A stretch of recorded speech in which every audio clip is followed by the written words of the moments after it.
Anche ad Agrigento scuole chiuse oggi, in ottemperanza a quanto stabilito dalle norme nazionali varate dal governo, emanate ieri. Fino al 15 marzo le attività didattiche sono tutte sospese.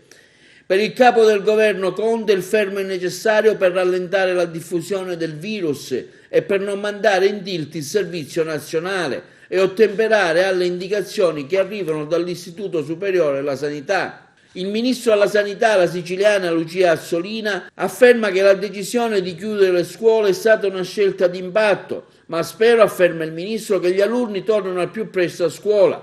La Assolina ha anche dichiarato che si farà il possibile per garantire servizi scolastici a distanza. Intanto le scuole stanno approntando quelle misure necessarie alla pulizia straordinaria dei plessi, effettuare lezioni anche attraverso internet, utilizzando le specifiche piattaforme messe a disposizione anche dal Ministero.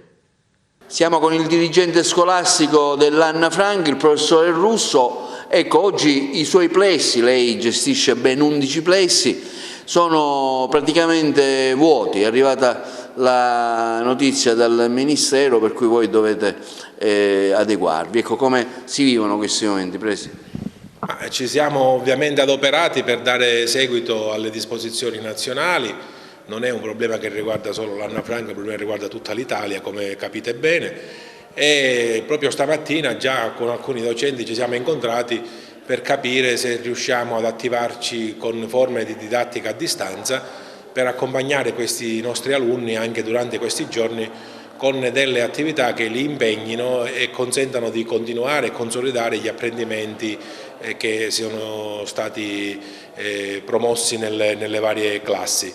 Per gli uffici ci stiamo attrezzando per dare seguito alle disposizioni sanitarie che sono pervenute dal Presidente del Consiglio dei Ministri e quindi stiamo cercando di vivere giorno dopo giorno questa emergenza nei termini che ci sono consentiti. Comunque stiamo anche predisponendo una disinfestazione e sanificazione dei locali approfittando della sospensione dell'attività didattica in maniera tale che i ragazzi al rientro possano trovare i locali ancora maggiormente garantiti dal punto di vista sanitario.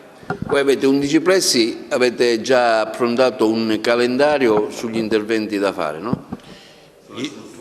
Gli interventi da fare dal punto di vista, diciamo, sanitario stiamo coordinando con la ditta che stiamo incaricando per questo tipo di intervento e quindi probabilmente concentreremo nella prossima settimana la disinfestazione e la sanificazione dei locali.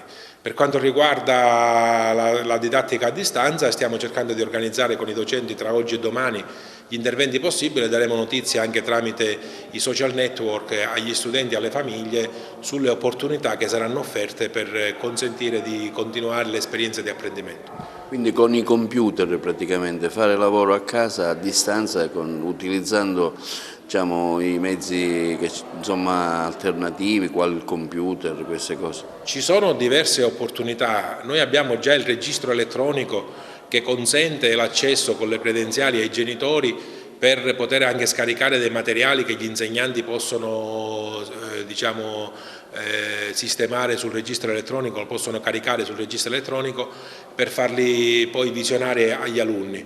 Ma ci sono anche le possibilità di inviare file audio o dei video o dei materiali ulteriori anche tramite forme di classe virtuale. Alcuni docenti nostri già utilizzano degli strumenti per le classi virtuali e quindi per questi docenti sarà, diciamo, una sorta di continuazione.